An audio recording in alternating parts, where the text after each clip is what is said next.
Welcome back, everybody, to another episode of the Never Again Live podcast. We'll be starting momentarily. We'll have a little introduction. There's a lot to talk about tonight, and we have some special guests with us. So without any further ado, let's get started.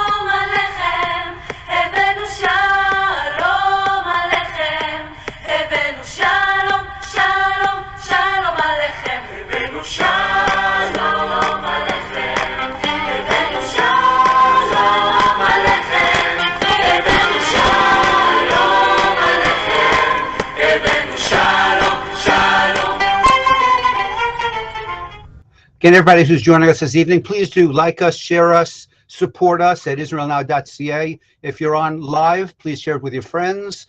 If you're going to watch the recording of this, you can also go and watch it again, or have your share it on Facebook, on YouTube.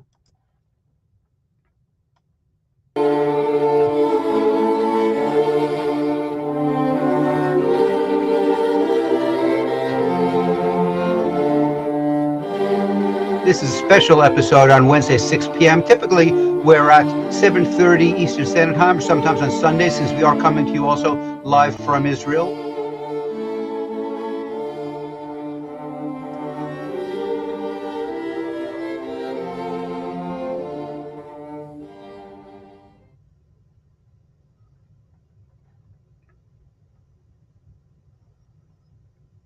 Tonight's episode will focus on all the turmoil going on in Israel, in our homeland now, regarding the Knesset. And has the Knesset become a safe haven for the haters out there? It's embarrassing to think that's the case, but sadly, it seems to be getting worse and worse, where people in the Knesset are speaking out against the country they're supposed to be representing.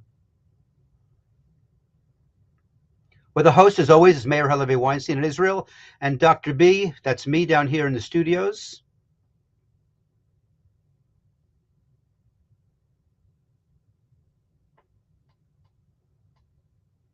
We do have special guests tonight. We will have Ryan Bellerose with us a little later in the show. A quick little comment from Ryan.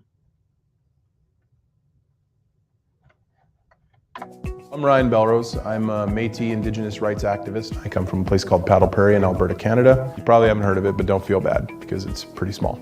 Today I'm going to talk to you a little bit about why the Jews are indigenous to the land of Israel.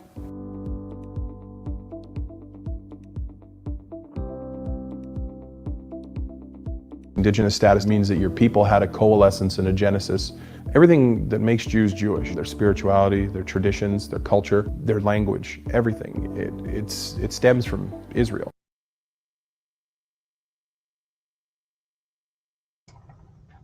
Ryan has met us from Alberta, and again, he can relate to the problems that Indigenous peoples have. We have another special guest with us this evening we've had before, and it's so nice to have him back once again. That's Alan Skorski. Alan began his activism when he was still a college student in Michigan, and where there were not only no Zionists, but there were a lot of communists, there were a lot of Islamo-fascist BDS supporters, and he certainly has helped out that part of the country, and after that time, the Northeast, and he's been on many shows, including Fox News, MSNBC, talk shows, radio programs, and his columns have been published in Jewish press, as many other online as well as in print periodicals.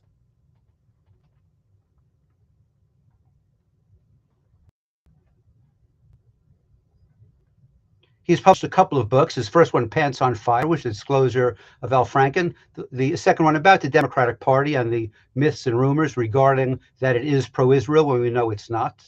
Alan will have a couple of words. In Philadelphia, there were Palestinian flags waving inside, Israeli flags being burned outside, and not a peep of criticism from anyone in the Democratic Party. That was indeed the Democratic convention he was speaking about. And, it's hard to find such a great picture of Alan smiling. And I searched all through his social media, and I can understand why he's smiling in this picture. Because that's the rest of the picture. But you can tell us about that perhaps a little later this evening.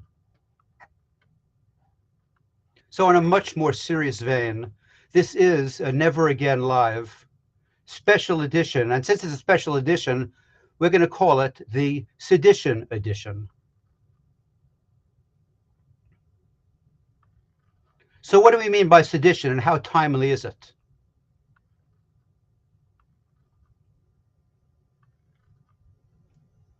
Well, sedition is the conduct or speech inciting people to rebel, particularly within a country, as is going on right now in the state of Israel.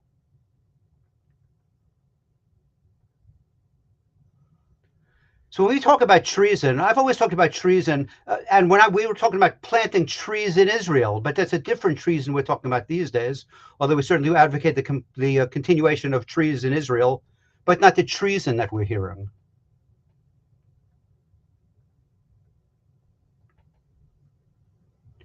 Treason, as defined in Israel's penal code, which, by the way, for those interested, it has been translated and approved from Hebrew into English to those of us who are illiterate in Hebrew.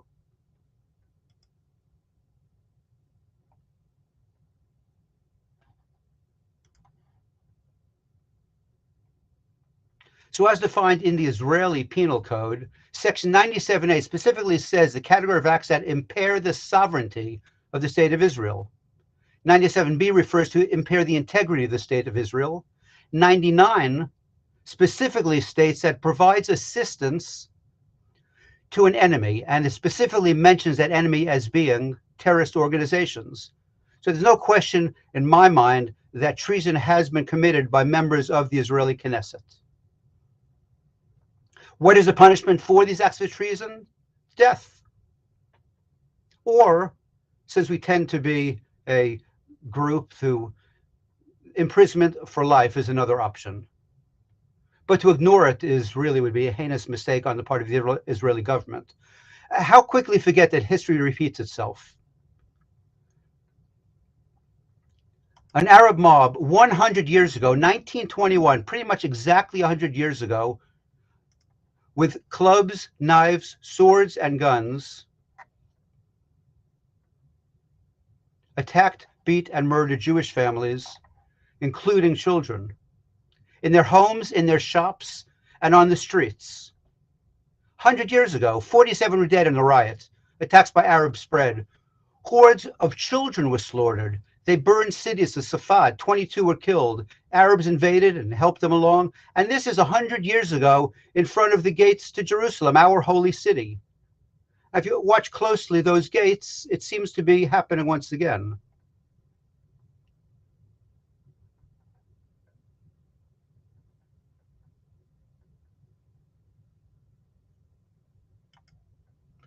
Odes is quoted as saying, "On these walls, the flag of Palestine will be hoisted, and Jerusalem will be the capital of reconquered Palestine." If that's not treason and sedition, I don't know what is. He then most recently goes on to make some other comments, including,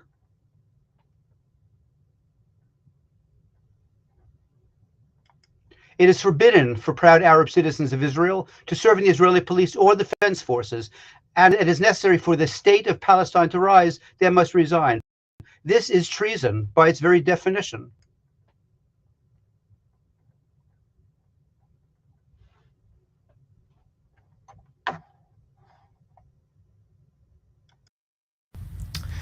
Now, Arab-Israeli lawmaker Ayman Odeh, head of the Joint Arab List in the Israeli parliament, has called on Arab citizens of Israel serving in the security forces to lay down their arms and quit in a video that has caused an uproar in Israel. Odeh called it a humanitarian and nationalistic call of the Palestinian people. Odeh's comments as an Israeli lawmaker will be examined by the Israeli courts as a possible call for treason. It is important for me to tell you from here, from the Damascus Gate, It is a shame for a young Palestinian or his family to agree that a Palestinian will enlist in what is called the security forces. In practice, it is the occupation forces. The forces that are here are harming the dignity of our people, harming the dignity of our families, and harming those who want to come and pray in the Al-Aqsa Mosque.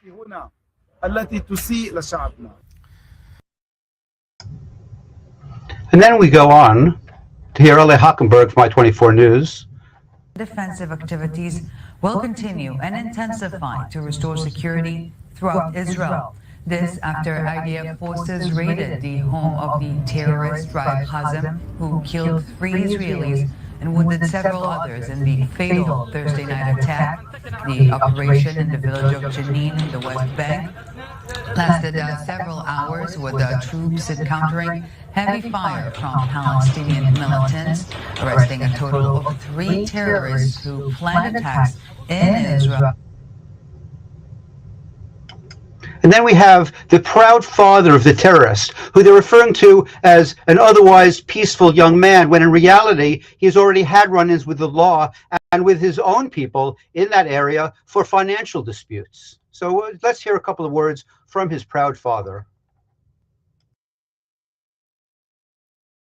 اللهم إني أشهدك وأشهد ملائكتك وحملة عرشك وجميع خلقك أني راض عن ابني رعد فرض عنه يا الله. آمين. اللهم ارحم شهداء المسلمين يا الله. آمين. وفك أسرانا يا الله. آمين. وداوي جرحانا يا الله. آمين. واجعلنا من الفوج الأول المنتصر الداخل المقتحم إلى الأقصى يا الله. آمين. And then we'll also hear from his uncle, who'll go on to talk about this nice young man. I don't know, we're proud of our children when they make accomplishments that help humanity, not when they do heinous acts which hurt humanity.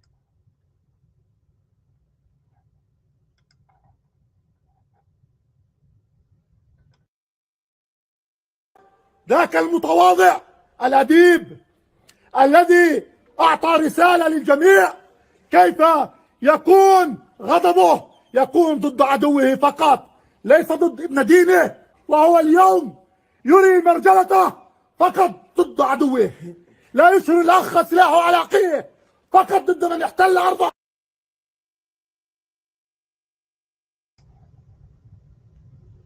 And then it continues. It gets even worse. After we thought things would calm down and Israel would get some support, other Palestinian Arab Muslim members of our Israeli government go and compare Hezbollah to freedom fighters, compare Zionism to ISIS. This is a Haifa council member. And they also express support for Syrian President Bashar Assad. And this is who gets elected to office in the state of Israel.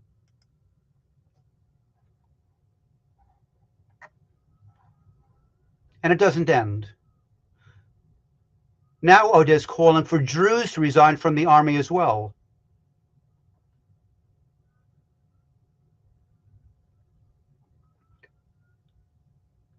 And then we have the MK Sami Shahada, who backs the Joint List chair and says that Israeli Arabs should not join the IDF in the first place. Ada says they should resign. He says they shouldn't join. There's a Knesset member. He's warned against the political discourse of Arabs within Zionist parties in the Knesset. In other words, the whole concept of a coalition with Arabs and Zionists, he feels that shouldn't happen. So once again, they are not supporting the country to which they're supposed to be in the government of. Well, enough for me. Let's close it down with a couple of comments, and we'll have Meir on the screen. But just as Einstein said, let's keep in mind the world is a dangerous place, not because of those who do evil, but because of those who look on and do nothing. Here at Israel Now, we try our best to be proactive. Meir's in Israel right now.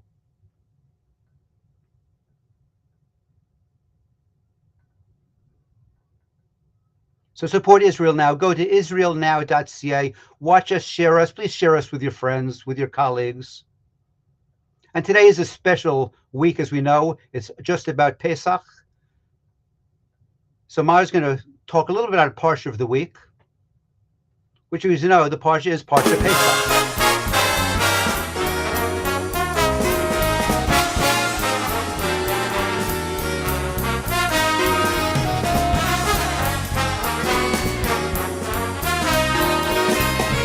here's Meir.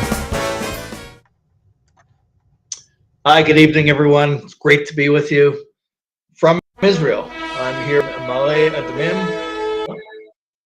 I'm here in Ma'ale Adumim, just outside of Jerusalem, and it's fabulous here. Fabulous being with the people of Israel. This week's Parsha, we discuss Pesach. We're just getting ready for Pesach, and question is, how did Pesach start? Way back when in Egypt, how did it start? And it started because it says in the Torah, and there arose a new Pharaoh who did not know Joseph. Now, Joseph rescued Egypt on the brink of devastation. He saved their economy. He made them into a superpower. And so when he passed away, it says there arose a new Pharaoh who did not know Joseph. When the Jews left Egypt from the leadership of Moses, just before they left, they carried the bones of Joseph, the remains of Joseph, out. He was to be buried in Israel, his remains. This week, supporters of the BDS/Hamas, Islamic Jihad, the list goes on, Jew haters, desecrated his grave, set fire. They were so proud of it, they filmed it. It's been shared on social media.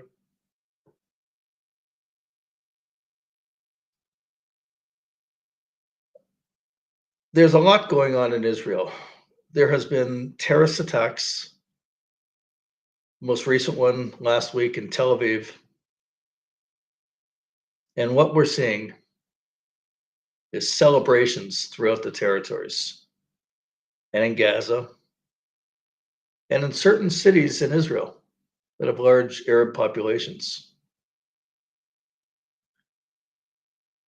The Minister of Defense, Benny Gantz, has made a statement that he's going to grant work permits for tens of thousands of those who call themselves Palestinians from the territories to come into Israel and work.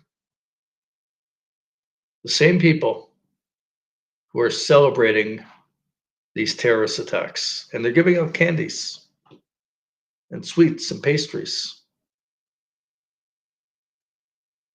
In the intro, we showed some Knesset members, Ayman Odeh and others, who are calling for mutiny against the country.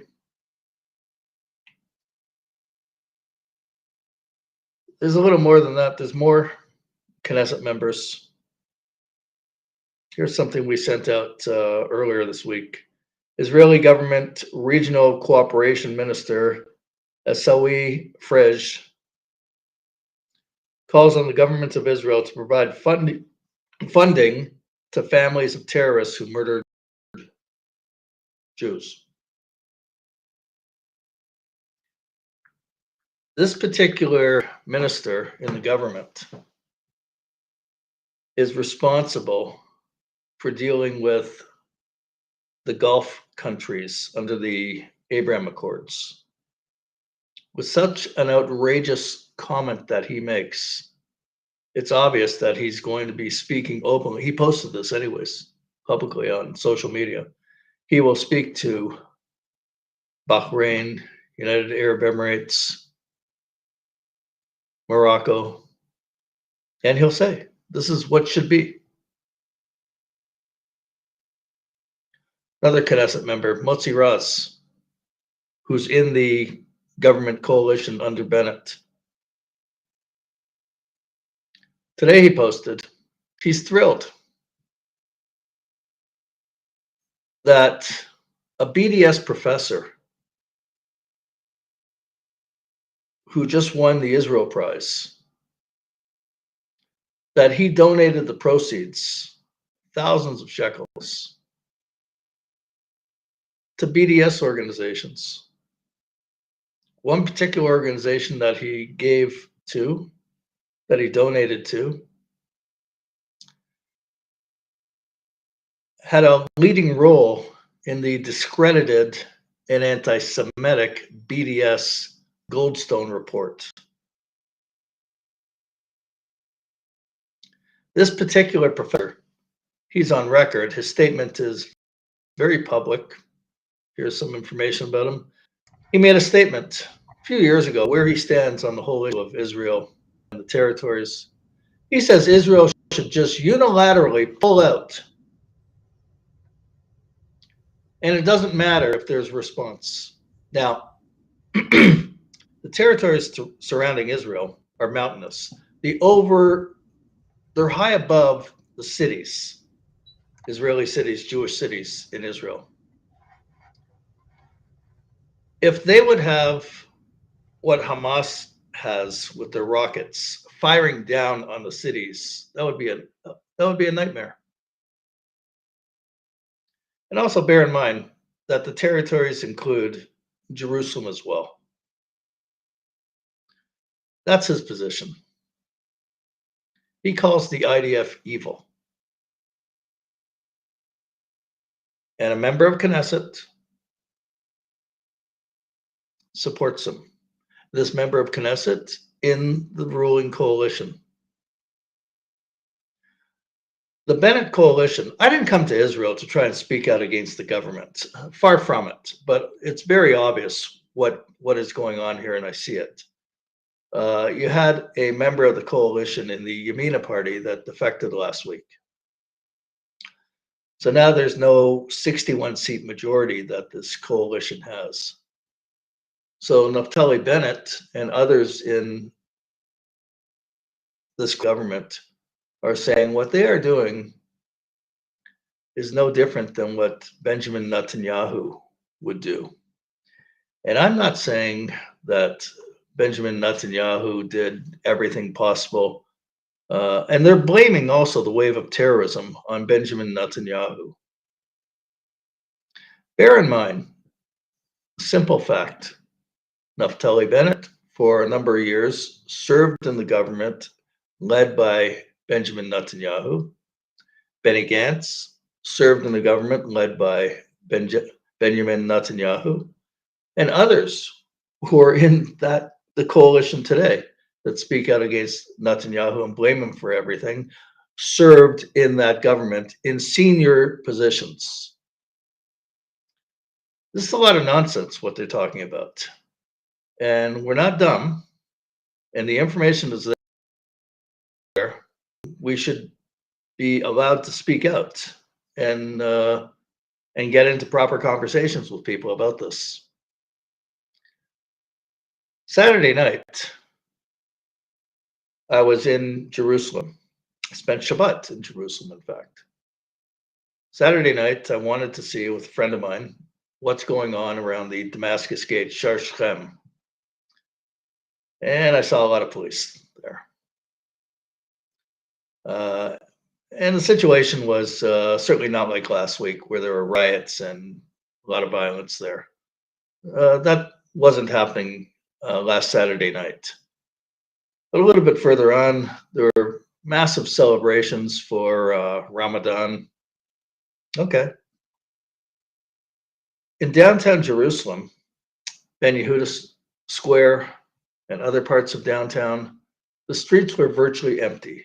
Jews were living in fear because of the wave of terrorism that's occurring.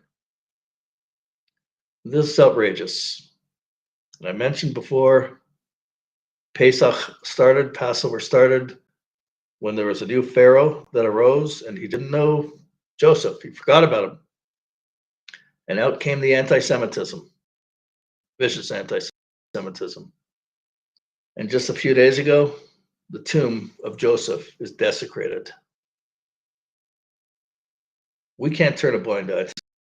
We have to speak out, and there are changes. And by inviting those who are celebrating the terrorist attacks into Israel to work, not a good situation. We have some guests with us. We have Ryan Bellerose.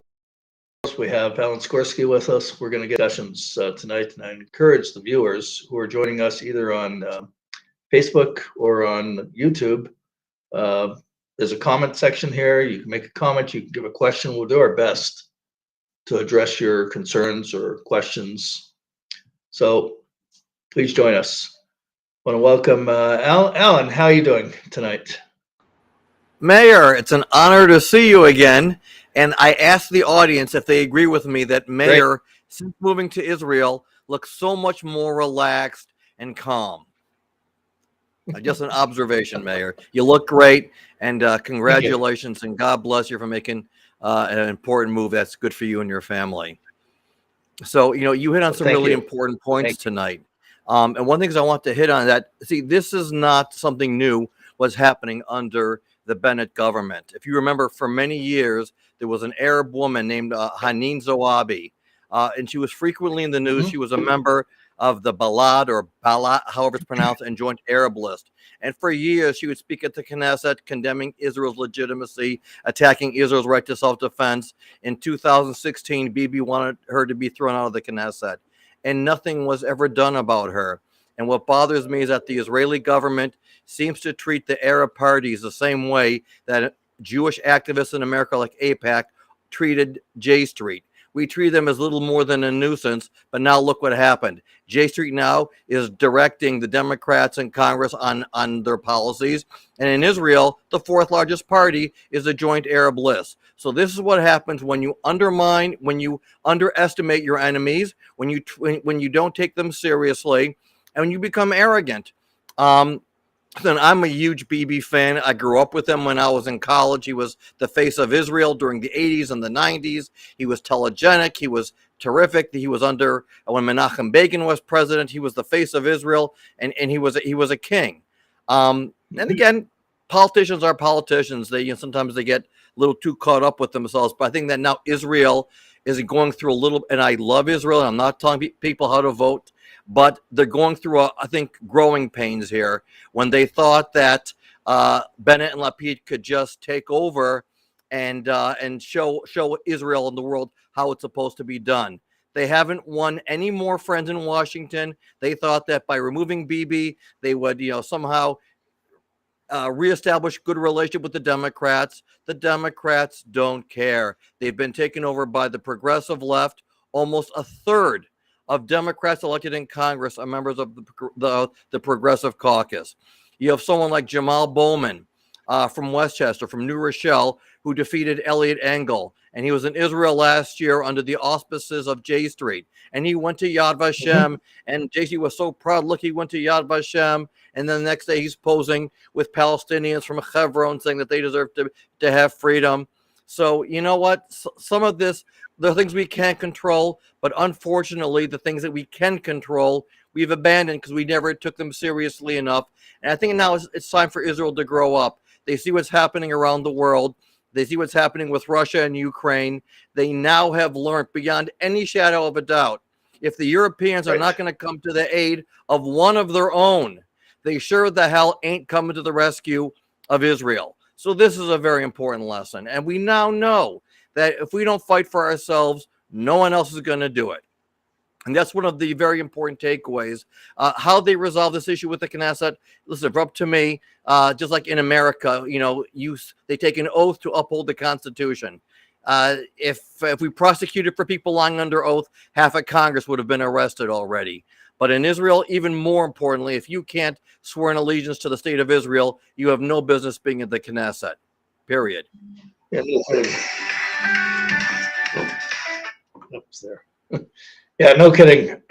No kidding. That's, and I'm having conversations with people, and they see it that way.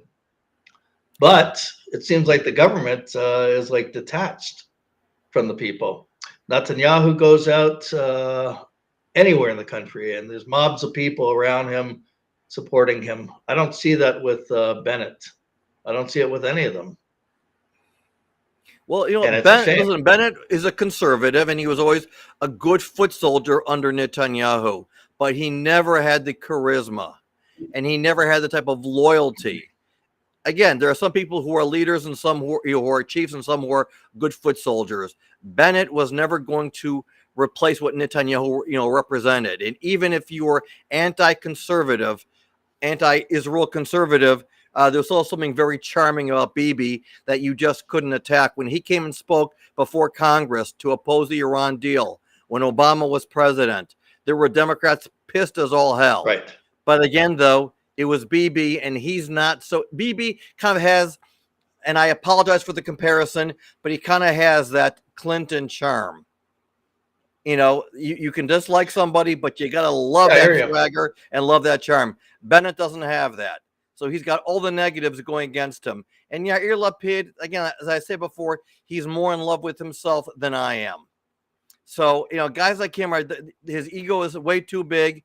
If he really thought that his charm and him being kind of center left was going to win him any friends of the Democrat Party, he's sadly mistaken. And as many have predicted, listen, I don't know what will happen with this government. I support the Israeli government. I support the voters of Israel. They make their own decisions. But Bennett and Lapid, I don't know what will happen with Bibi, but Bennett and Lapid are not the future of the Israeli government. Right. It almost seems, while I'm here, that the BDS is legitimized here in Israel. And outside of Israel, we're protesting against the BDS. It almost like it's a strange feeling I'm getting from what I see. When we rattle off these Knesset members that are against Israel, and then you also have a member, a Jewish member of the coalition government, Motzi Raz, that is fawning over this BDS professor. It's outrageous what's going on. I mean, I have years of experience fighting against anti-Semitism and against the BDS. And over here, they're being embraced. And I guess we're being looked at.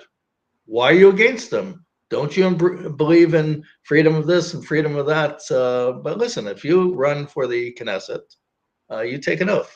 And if you're anti the country and anti the police force, law and order, and anti the army, and et cetera, et cetera, et cetera, and there's praise of terrorists, you can't be in the Knesset. You shouldn't be it should be a no-brainer. So there's got to be a change of thinking in Israel, a change of perspective. And Alan, you're 100% right. Also, if we learned anything about Russia and the Ukraine, no one's going to do it for you. Nothing. You're on your own. Thank God Israel is a strong, successful country, but it looks like it's being run by Naftali Bennett, the businessman, instead of Naftali Bennett, the guy who gave it up and came here to join the army during the Lebanon War, and the idealist that's ready to do it all. He represented the settlements, Yesha, right, at one time. I mean, it seems like the ideals are going to the side because you're embracing those very people that you said you would never join with in a million years. Where's Ryan? Let's get Ryan's input here. Is he on? Is he off? Where's Ryan? Hey, Ryan, how you doing? Hey, Meir. I'm doing good. How are you doing, buddy? We're doing great. We're doing great. We want to hear your perspective. Well, it's going to be like, I'll tell you this on the Knesset stuff. I'm actually with you guys 110%. I think that it's beyond ridiculous that you have people that are paid by the state of Israel to help run the state of Israel, advocating against the existence of the state of Israel. Like, to me, it's mind-boggling. And I've said that when it was Hanin Zawabi, who is just a person. I've said that when it was Ayman Odeh. All these people, like, they hate Israel, but they get paid by Israel, and they travel around telling people how shitty Israel is while being part of the government of Israel, which is, to me, it's just insanity. But what I will say is this: the one thing about Bibi, and you know this, I've always liked Bibi. I think he's a brilliant speaker. For a long time, I thought he was one of the best world leaders that there were. I mean, I wish that Canada would have somebody like Bibi. But I think that over the course of his career, I think towards near the end here, he started to get, I don't know, like he was more concerned with staying in power than doing the things that he used to do, which was be primarily focused on the security of Israel. And I think part of the problem that there is now with the Likud is that he would chase away people that he should have been mentoring and preparing to take over when he reached the end of his sell-by date. I mean, politicians do date, and I think it was becoming pretty clear that people were kind of tired of Bibi. But now the problem is, because Bennett and the coalition have been so terrible, you have all these people now that are like, well, screw this. I like Bibi better than this. At least Bibi was more focused about security most of the time. And I think that's why you're seeing that. But at the same time, what I would have liked to have seen were some of the people that, that Bibi should have been mentoring and preparing. I mean, we're seeing it now that the right in Israel, like Israel is slowly, very, very slowly drifting a little bit more to the right. I mean, for a long time, it was very left. And we're using right and left, like, it's because Israeli right and Israeli left are very different than North America. It's kind of like when we talk about, Jews and religious and secular. Religious and secular in North America is worlds different than religious and secular in Israel. But what I'm trying to get across really is that I think that Bibi, I don't know that he's the solution. I think he's definitely better than what they have currently. But that's because what they have currently is absolutely atrocious. It's one thing to have these idiots in the Arab list. It's another thing completely to have them in the governing coalition. Like, I get it. Look, I'm not one of those that thinks you need to kick out all the Arabs, but I do think that maybe there needs to be some sort of loyalty test. Maybe, at this point, maybe Israel has to start instituting some sort of different programs to determine, okay, so are you likely to be a terrorist? I mean, I've said over and over, you need to get rid of UNRWA. That is the very first thing you need to do. You have to get rid of the people who are indoctrinating the children to hate, right? Once you do that, once you take over the education system, yeah, it'll take decades. But you know what? It's no different than when America dropped nuclear bombs on Japan. And what did they do? The Marshall Plan. They took over the education system. They put a massive amount of money into infrastructure and economic development. And within 2 decades, Japan was one of their allies, right? Meanwhile, we have a place here where we have these European NGOs and sadly American Democrat NGOs who give money to the Palestinians, give money to these NGOs to basically foment hatred. And now we're shocked that the only refugees that are generational on the entire planet are where? Palestinians. The only refugees in the entire world. They're the only refugees in history, right? And so we're trying to make peace with people who genuinely, the average man on the ground, he probably wants peace. But guess what? The people that run the show, aid. And they know that aid will dry up. So that's listen. That's my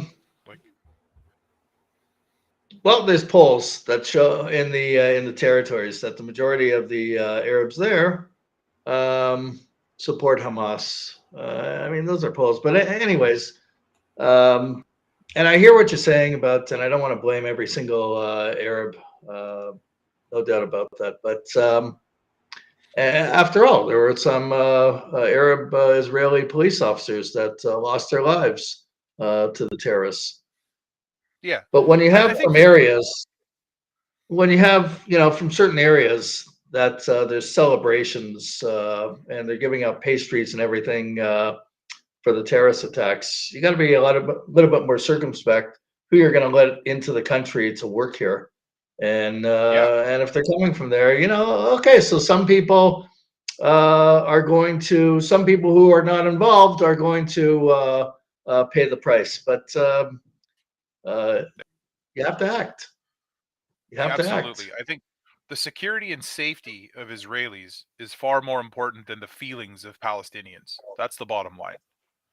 Yeah. And they've proven, like, this is what we've kind of look. I would never want to take food out of someone's mouth, but I mean, BDS, they celebrated when they closed down the SodaStream plant that was in Judea and Samaria, and that was one of the best employers of the Arabs in the area.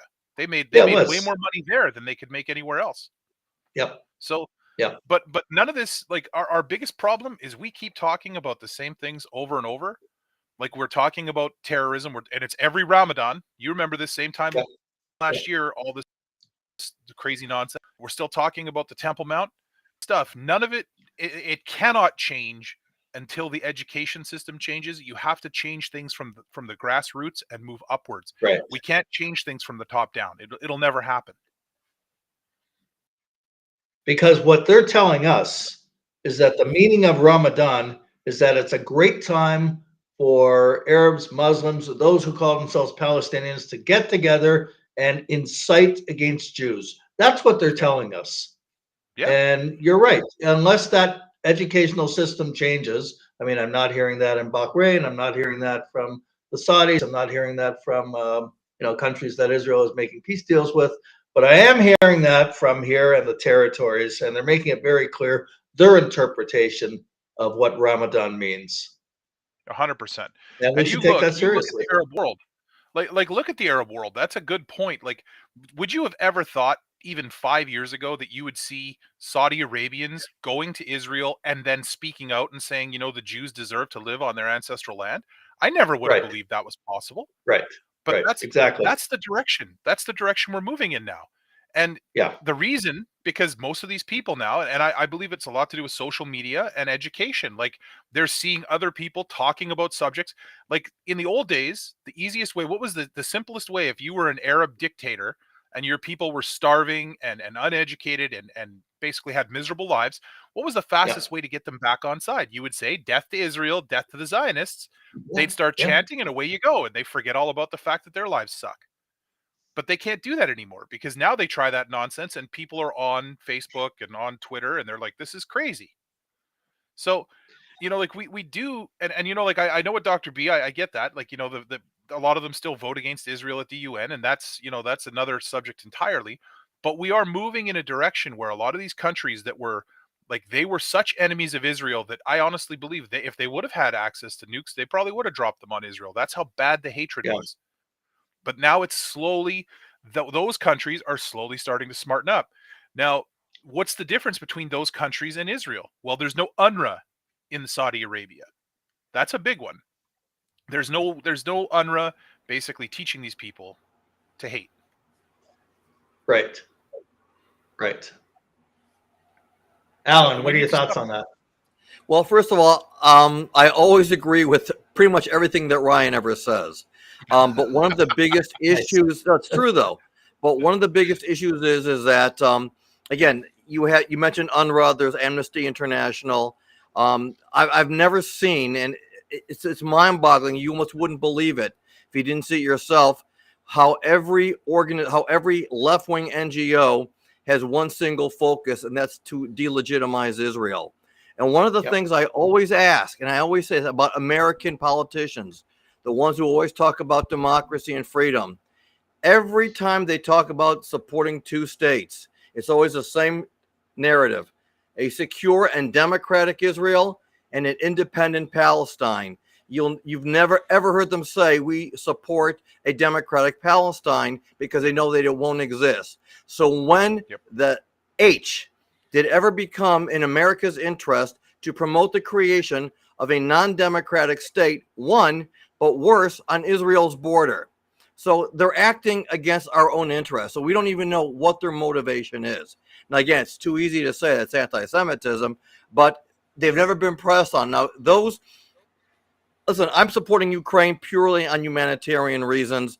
We have, there's a history with Ukraine and the Jews going back to World War II, but on a purely humanitarian reason, I support the people of Ukraine 100%. But one can argue about, how democratic they really are, but that's completely besides the point, though. We support them because it's the right thing to do. There is nothing in America's interest or the interest of Europe or anybody in the West to create an Arab Palestinian state, and yet they have support from these NGOs whose sole mission is to delegitimize Israel. It's not even like they criticize Israel specific policies. They criticize the very legitimacy. When you accuse Israel of apartheid, war crimes, genocide, ethnic cleansing, you are basically putting them in the same category as Putin. And they're hesitant to even call Putin guilty of genocide. Like they're watching their words carefully, because if you use genocide, now all of a sudden, we have to raise the ante here in America. but they will say things about Israel that they would never say about Putin. Yeah, Putin is going into Ukraine, slaughtering people at trains. While in Israel, as you say, they're in the Knesset, they're in the army, they're chiefs of medicine, they're on the Supreme Court. And yet this narrative continues to go without any pushback. And it's either because we're numb to it, we're not taking it seriously, we're saying, you know what, it's never going to change, but there's just something very wrong in how we're fighting our own battles. And the Israeli government isn't doing much more about it to fight it either. How is it? Now, I'll give you one example.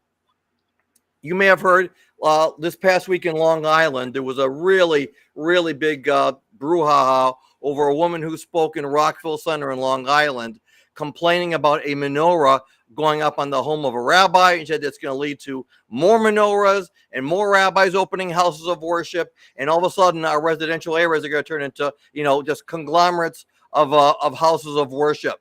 She was condemned by every elected official, including the governor of New York. Now, earlier in this program, you had a clip from Memory. It was only last month that Memory posted a clip of a Washington, D.C. based imam calling, you know, supporting, you know, all the terror attacks against Israel, condemning the Jews. Not one single politician said anything.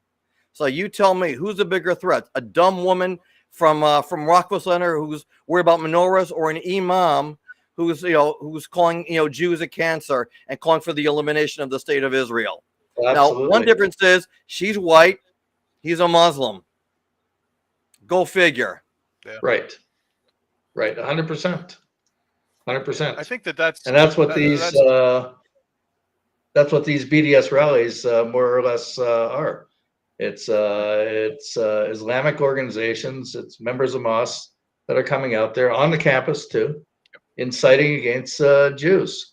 Sometimes they don't hide it. You know, like the rallying cry is Kaibar, Kaibar, Yehud. Hey, Jews, remember Kaibar, the armies of Muhammad are coming for you. That's what they say. That's what they say here also at Shar Shem, the Damascus Gate. They chant it, thousands. Yep. That's what they say at BDS rally. That's what they say at Al-Quds Day in Toronto and other cities throughout the globe. Well, what was that? And then they'll try to say, no, we mean the Zionists. They say the Jews. It's 100%. Yeah, Meir, who was the guy that, remember, he brought that U-Haul truck? Who was that guy?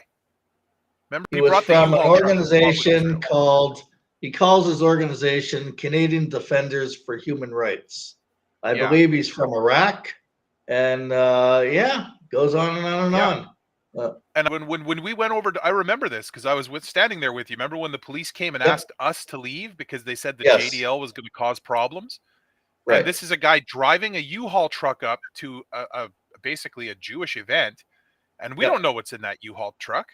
Like, and I'm not, you know, I'm not saying this to be racist, but I mean, I think we've established by now that those people generally tend to, you know, be more violent than other kinds of protesters. And at this point, like, if we're not willing to step up and call this stuff out, we might as well give up, because you look at what's going on in Israel, and this is ground zero. Like, if they're part of the government and they're convincing people that it's okay to talk about how Israel's apartheid while being part of the government, right? I mean, that's not okay.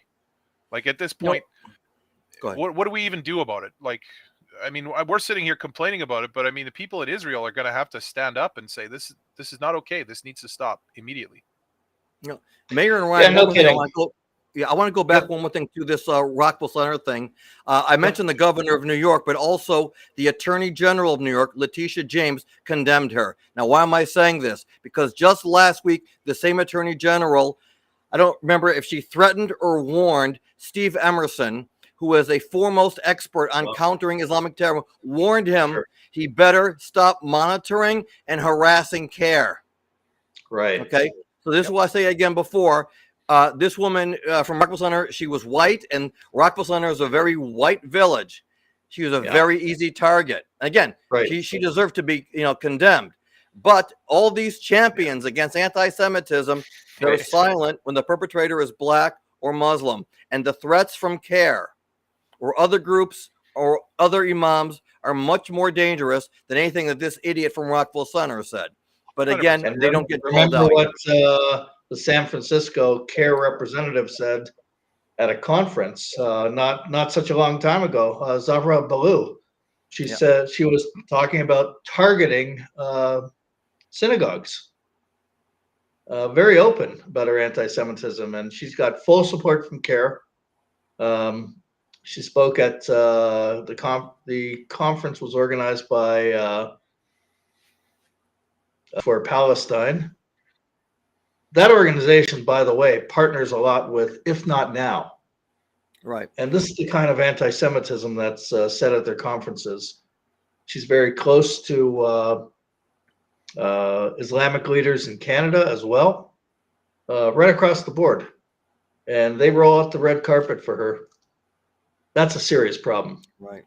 That's a more serious problem than this white person that you're talking about. Correct. Yes, 100%. absolutely. No Look, question about in it. the old days, it was right wing, far right anti-Semites were the more dangerous ones. Like the guy that attacked that the radio announcer, right? That was a white Right. supremacist. Oh, In wow. the, I in the remember old that. days, you could make that argument that the right wing, because the right wing Sure. wing nuts were more violent, they were more dangerous. But I mean, anybody with a brain and functioning eyes can see that now it's the left wing anti-Semites, the ones that hide behind the human rights language, the ones that, Yep. that they use all the words so that the average person thinks, oh wow, I didn't realize that Israel was so terrible. And then like all the stuff they say it's all lies and bullshit, but the average person hears, like ethnic cleansing and they're killing children, and they hear Yeah. that shit and they immediately are like, wow, Israel's so terrible.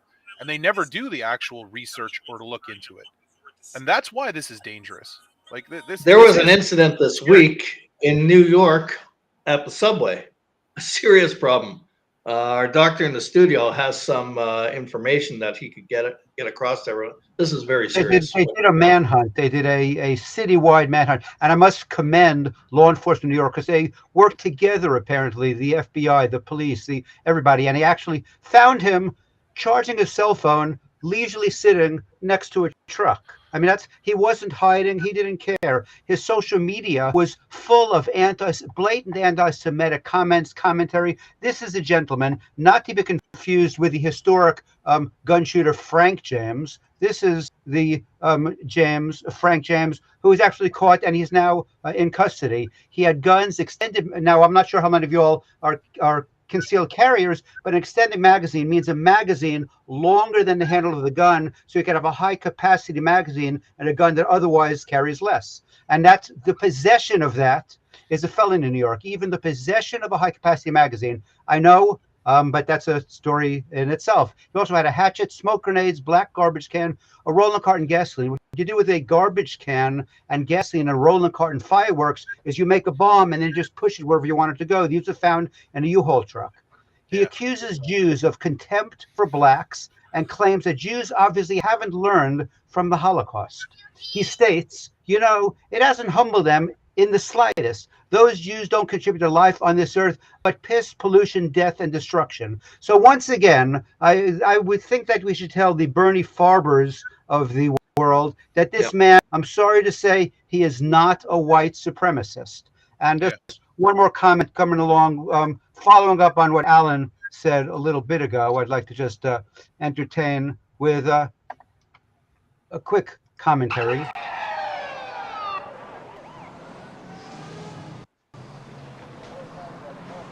Go ahead. Make my day. Okay, guys, back to you. Well, I mean, that's the only solution for bad people with guns is good people. No kidding. So. No kidding. Yeah. Yeah. I don't know, Meir, I want to ask you a question, Meir, because like you're in Israel right now, right? Yes. Yes. And you're in Israel during a spate of terrorism. It's Ramadan. Yeah. The idiots are out in full force. I saw a video of the Stabby Gate the other day, and they're all out there chanting all kinds of nonsense. Yep. But from what I've heard from my other Israeli friends, they basically told me that they're just living life as normal. Like, are you seeing anything? Like anything over and above like what you normally see? Well, I told you what I saw Saturday night in downtown Jerusalem, but yesterday I went to Tel Aviv. I wanted to go to the location where the terrorist attack occurred last week, Thursday. So we went there, and there is a little memorial that's set up there. outside the bar, the pub where it occurred. Took a little, I made a statement there and took a little video, but looks like life is going on. People are still going out now, probably like maybe a couple days after it occurred, people were reluctant to go out. I even saw a picture of the Carmel market in Tel Aviv just a couple days after the terror attack, and it was pretty empty. But I was in the Carmel market yesterday, and it was pretty full with a lot of people during the daytime. So life is going on. Israelis are used to it. We have to endure it. Hopefully, there will be a change of leadership in Israel, proper leadership that will really address this in the most effective way. And I'm not tooting the horn of Netanyahu. Yes, I do like him. I think he's extremely well versed. He knows what to say. Forceful. He's got years of experience. He's great in front of the camera. There's no question about it. But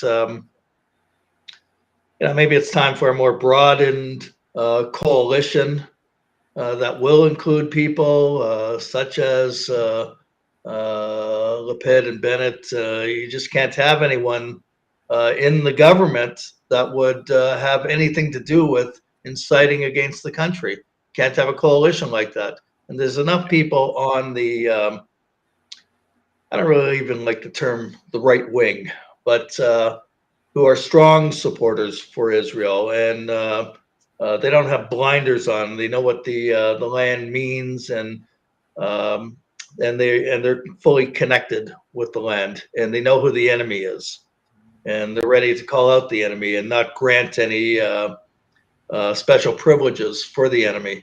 So there's enough people in Israel for that. I would just hope that there would be a different kind of coalition, certainly including Netanyahu. But again, there were polls. The majority of people in Israel, Jews in Israel, would like to see Netanyahu as the leader. I got to respect that. But there's a certain segment also that would like to see certain change as well. So whatever that composition would be, far better than what there is right now. And again, years of experience fighting against anti-Semitism and the BDS, and I come to Israel and members of this government legitimizing the BDS, and that can't be. Alan needs to leave, so let's give him a quick word, and then please, I might continue right where you left off. Alan, closing comment. I just want to, Alan, while we have you on, I just want to mention, as you know, that in America we face the same problem. We have people in our government who are anti-American, and I wouldn't mention any names, specifically, but just keep in mind there are a few. Alan, yes. Closing comments. So, listen, first of all, before I don't want to ever forget this, Meir, you do a great job. You are an asset to the Jewish people, to the pro-Israel cause, to the anti-Semitism cause, and God bless you for moving to Israel, and I'm wishing you and your family a happy Pesach. With that said, we all have two hats. We have our wishful thinking hat, and we have our realistic what's going to happen hat. Wishful thinking that, the Israel Knesset has certain guidelines and only certain people can run for office. It's not going to happen because it hasn't been done yet, and Israel's not going to do it. Every time there's a terror attack against Israel from Gaza, our wishful thinking hat is level Gaza, but realistically, it doesn't happen. And you look at the same thing here in America. Whoever thought in a million years that the number one issue in America would be teaching 5- and 6-year-old boys and girls that you may not really be a boy or a girl. Right. Whoever thought that we'd have members of Congress led by people like the people you have on the screen right now, the three witches from the squad. But this is where we are. So again, wishful thinking is they can't run for office. We defeat them all. But the way it is, this is what we have, and we all have to be vigilant. We need 1,000 Ryan Belleroses. We need 1,000 Meir Weinsteins and 1,000 Dr. Bramfmans.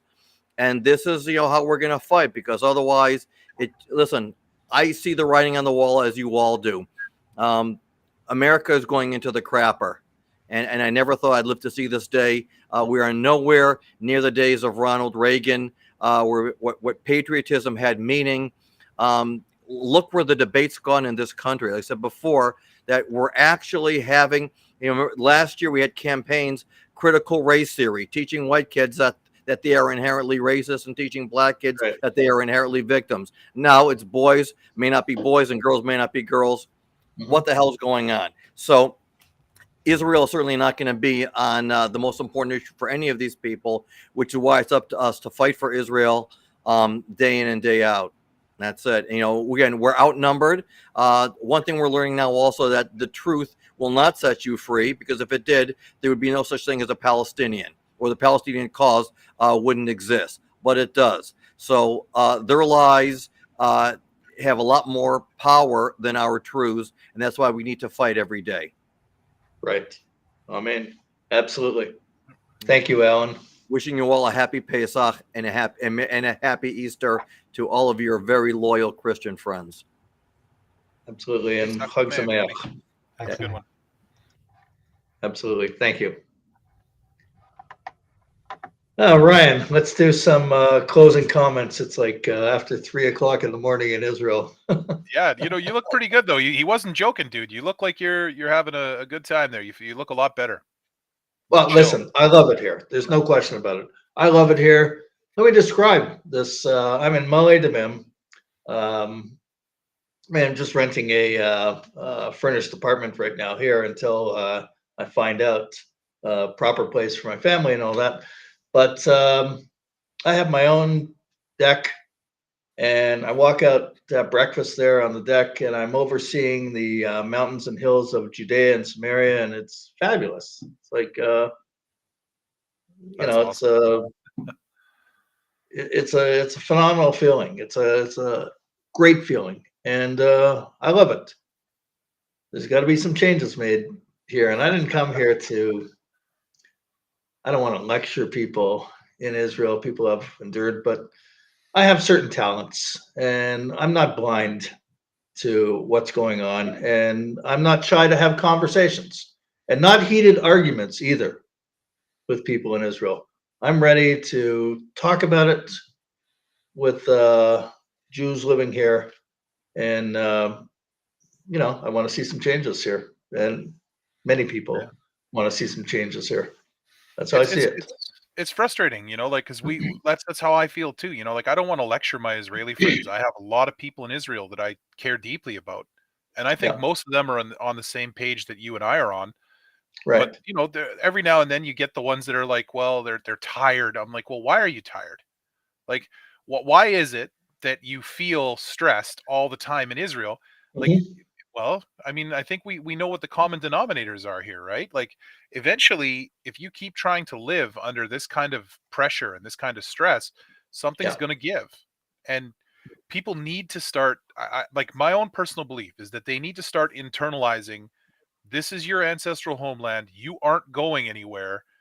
They clearly aren't going to go anywhere. So something's got to give. Now, what that means to me is that they need to learn that they lost, and that the Jews aren't going anywhere. Because as long as they still hold out that idea that they'll outlast you, or that they'll use their patience and be there longer than you, they will keep doing the shit that they do, because they think that they're going to fight you like you fight an occupier, right? Like, we all know that when you fight an occupation, you fight it by making the benefits less than the cost, right? You make the cost outweigh the benefits of the occupation. That's what you guys did to the British. You made it so that it was so crappy, the British were finally like, screw this, we're out of here. We don't want you guys handle your own business, right? So they leave, and then what happens? Then the Israelis, for some reason, they start acting like they're occupiers instead of acting like the indigenous people who managed to regain control of their ancestral homeland. A lot of them still have this very European view of the world, and they treat themselves like they're occupiers. Like, they instead of saying the Temple Mount is ours, that is our most sacred place, Instead, they're like, well, we'll leave the mosque there and we'll let the Arabs be in charge because we don't want Right. the religious Jews to get too much control. Right. Right. And that's not something that needs to happen. And now the chickens are coming home to roost. The Arabs genuinely do believe that they're going to win this fight. And unless Israel really puts the hammer down hard, which is something a lot of Jews are really averse to, they don't like the idea that they're going to have to get rough. The hands are going to have to Yeah, get well, listen, dirty. there's I would add there's a couple elements going on right now. I remember reading about 14 years ago articles on they called it the Arab oil curse. That there's a time limit on their dominance in the world with oil, and they're going to have to adjust to that reality. And bingo, what do we have right now? We have the Abraham Accords because they need technologies, and they need a lot of what Israel has is one of the leaders in the world in all kinds of different technologies. So we have the Abraham Accords. Other thing is that the demographics. Well, there's a couple of issues about the demographics. It seemed that there was an Arab demographic time bomb going on in Israel that Yasser Arafat, in fact, would tell the Arabs that don't worry, time's on our side. Just keep having like 10 babies per family and so on and so forth. And that changed because once Arab women started entering the workforce as well, all of a sudden the birth rate started going down as well. And I think it's 2 to 3 now per family. Some will have a little more, but it certainly isn't what it was. Golda Meir used to say she was afraid to wake up the next morning because how many more are there going to be? Today, the demographics are in favor of the Jews in Israel. They have a high birth rate, and it's been completely reversed. So the trend is for the Jewish demographics in Israel. One other aspect, and this is a critical one, is that the religious Jews in Israel, their demographic is growing at a faster rate than certainly the secular Jews. Now, the secular Jews in Israel, the demographic and the birth rate is healthy. But with the religious Jews, and especially the very Orthodox Jews in Israel, it's even higher. And what was at one time with the ultra-Orthodox community, that you would have segments that were pretty outspoken against the founders of the state of Israel because they were primarily secular Jews, that they saw that they couldn't really attach themselves to the idea about Zionism. They had no problem living in Israel, but they had an issue with the idea about Zionism or secular Zionism. The younger generation from the ultra-Orthodox, they're gravitating to the IDF. Many of them are supporting, in fact, Itamar Ben-Gvir from the Otzma Yehudit party. There is significant changes going on in Israel. And when I mentioned the first point about the Arab oil curse, that the writing is on the wall, I think what we're seeing out of more frustration that they know they can't beat Israel, that we're seeing the violence coming out even much that they think in battle. And with that, they'll fail too. Well, it's like, Meir, it's lots like a bully, right? And I've been trying to explain this to people. When is the worst time for a bully? When you first step up and you first stand up to him, he has to go even worse then because he can't afford for you to stand up to him in front of other people. So it always gets worse before it gets better with bullies. You have to understand that if you punch him back, he's going to do his best to beat you down. That's when you really have to fight back, because if he does manage to get you to cow under again, then it's done. And that's what Israel needs to realize. That's why those cameras on the Temple Mount thing, the worst possible thing they could have done was to knuckle under to that. What they should have done is, okay, now we're not just going to put a few cameras. Now we're going to put a camera on every fucking corner. That's how they should have reacted to that. Right. Because and you see these NGOs that were complaining about it. Those same NGOs are from countries like Sweden and Norway where there's a camera on every friggin' corner. Yeah. So, that's why I say I think that one of the things Israel really needs to do is to man up. They just have to say, no, enough of this. Like, we know what's best for our people. And this idea that anything Jews do is going to cause World War III, I think we got to put that to bed. Right. Because if anything, Right. you guys are the ones that are going to prevent World War III because you're the only ones that seem to want to do anything about Iran. So, I mean, at this point, I think our job as advocates, we should be supporting these people. And we should be saying, look, you got to make the change in your government. It might be unpleasant. I know they don't want to do another election, but maybe this time think about the people you vote for before you vote for them. Don't just vote because it's not Bibi. Don't just vote because it is Bibi. Vote for the person you genuinely believe is going to get Israel through these times. And I think absolutely. I agree. Yeah, and I think the evidence shows that it's not this coalition. This coalition is the worst possible outcome. Like, you can't have people that hate Israel governing Israel. You just can't. Right. It's ridiculous. I mean, they're sending a clear message to every great meme. Every Israeli advocate in diaspora. Don't worry about the BDS. Is what they're telling them. Yeah, they're saying anti-Semitism. And here's the thing: it's on the books in Israel. They have laws against the BDS, and they're not implementing it. Yeah, and on the highest level in Israel. Yeah. You know what? It's we're already. I don't want to keep you up. I know it's like 3:30 in the morning there. So, but I'm really glad we got to talk about this stuff because I got to tell you, man. Like, I know I'm in northern Alberta, and it doesn't seem like this shit would really bother me. But you know, I've got lots of friends there, and I see their posts, and I talk to them in private messages, and I'm genuinely afraid for them right now because I can't believe that in the midst of all of this stuff, what's going on around the world, we still have to worry about my friends going grocery shopping. That attack in Tel Aviv, that was literally across the street from a friend of mine that I go see every time I visit there. And that area of Dizengoff, there was another terror attack there just a couple of years ago. I mean, and this is Tel Aviv. This is downtown Tel Aviv in the core of the country. This is not on the edges. And that's, you know, it's genuinely concerning to people like me. And yeah, you know what? I'm not Israeli. I'm not like, you know, I don't just go, terrorism, is this still happening? No, it's got to stop. And Israelis shouldn't have to live with this kind of nonsense. 100%. 100%. Ryan, thanks for joining us. And, you know, when you make it again to Israel, man, I was up and about. I got a friend of mine. He's showing me places I didn't even know existed, restaurants and that. There's some places I got to show you. I mean, just awesome. Unbelievable. Looking forward to it, my friend. Yep. All right. Well, Pesach, or how do you say it? Pesach Sameach? Is that how you say it? Yes. Pesach Sameach. Yes. Thank you very much. Comment before you leave, Ryan, because I do agree, and I know we had a heated debate a couple of episodes ago when you were on.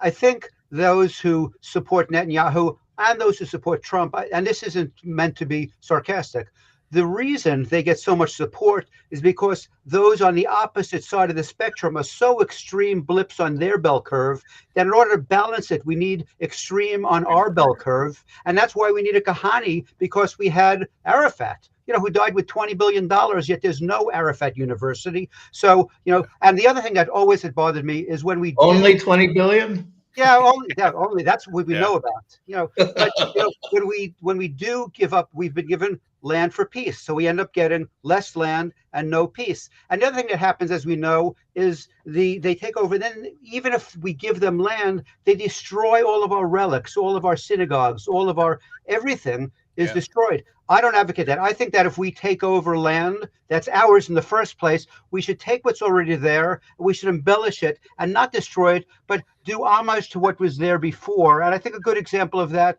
is this here. We shouldn't knock down the temple on the Temple Mass. We should just incorporate it and make it our own. And as you can see, we have Netanyahu and Trump with their wives in front of the new Temple Mount. And that's my last. Anybody who's watching, this is a joke. Please don't send me hate mail. This is supposed to be political sarcasm. I didn't mean it. I'm sorry I said it already. So it's all good, Doc. I love you, man. You're awesome. Closing comments. Ryan, any final comment before we play some music? You know, I agree with you 100%. Like I've always said, that the biggest problem in this struggle is that, you know, everything's on a scale of 1 to 10. And the problem for us has always been that our advocates are always around a 6 or a 7, and their advocates are always at 1 and 2. Like they're batshit crazy and we're normal. And that's why we don't seem to understand that we do need a few of these people that are maybe closer to an 8, 9, or a 10. I just don't want them to be too loud, because I want people to realize we are the normal people here. We are the rational, logical, ethical people. And our side is the right side. I've never doubted for even a second that we're the good guys. We are the good guys, period. Yep. And that's what I kind of want to leave everybody with is we are the good guys. We're fighting for what's right. We're not asking for anything extreme. We're not making extreme positions. We're not talking about killing everybody or pushing people into the sea. We want people to be able to live on their ancestral homeland with national self-determination. That's it. Amen on that. Chag Sameach. Chag Sameach, guys. It was great to see you guys. Excellent. Thank you, Ryan. Okay, so I'm going to put on a little music. I just want to tell you about the music that we're going to get the opportunity to hear momentarily. Let me just pause it before it starts. And we've had them on before, and we've been dinged a few times for copyright infringement. These are which actually has given us permission. We showed the video they did for Hanukkah, and now just so you all know who they are and who's given us permission to use it. This is a group which is headed by Elliot Dvorin, and they basically play Jewish music, but with updated themes, choreography, dancing. They're available for bar mitzvahs, weddings, parties, and all that sort of stuff. So please say, let us use your music. If you're looking for a great orchestra for any party, give them a call. They fly all over. I think they're based in Chicago. So without any further ado, here goes the Ki Tov Orchestra for Pesach.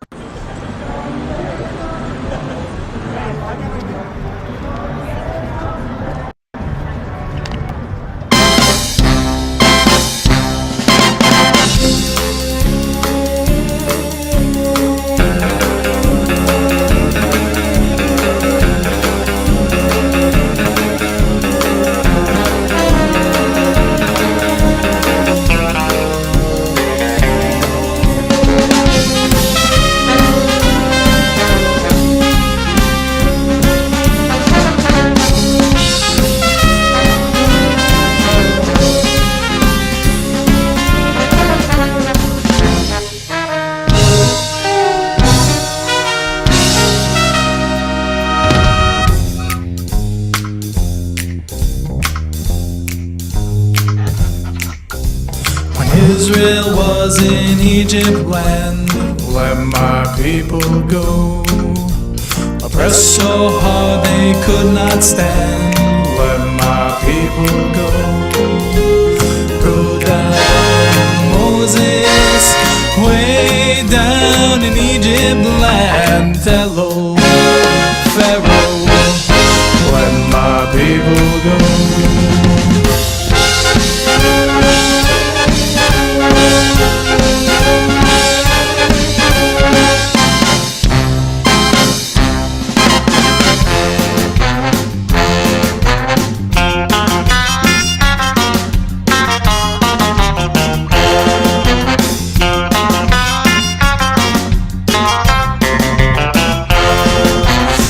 נשתנה הלילה הזה מכל הלילות, מכל הלילות, שבכל הלילות אנו אוכלים חמץ ומצה, חמץ ומצה. הלילה הזה כולו מצה, הלילה הזה כולו מצה.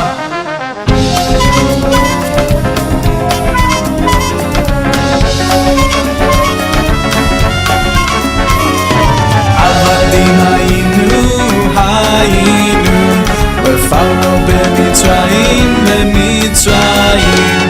עבדים היינו, אתה בני חורין. עבדים היינו, אתה בני חורין, בני חורין. אתה בני חורין, בני חורין.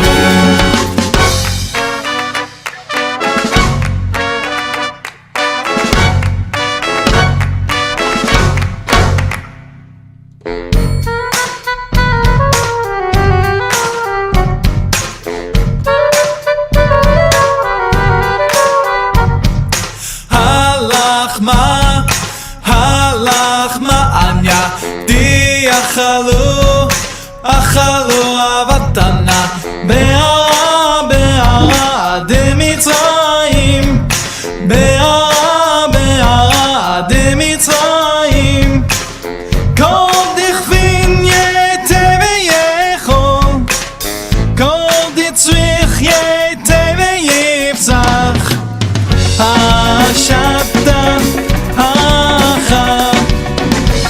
לשנה הבאה בעדי ישראל השתה עבדי לשנה הבאה בני חורים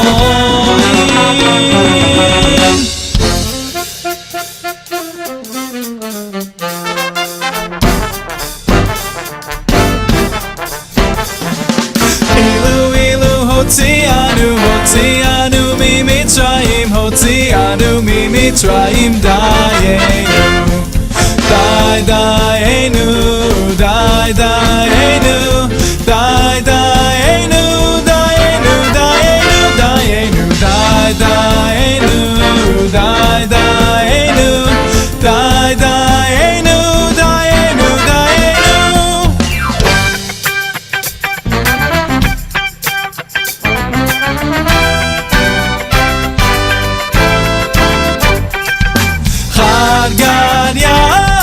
חד גדיה תזבינה בביטרייז יוזה חד גדיה ואתה קדוש ברוך הוא בשלח מלחמה ותשחר לשוחד תשחר לתורה דשת למאיה דחבה לנורה דשרף לחוטרה דהיקה לחרבה דנשך לשונרה דיחלה לגדיה תזבינה בביטרייז יוזה חד גדיה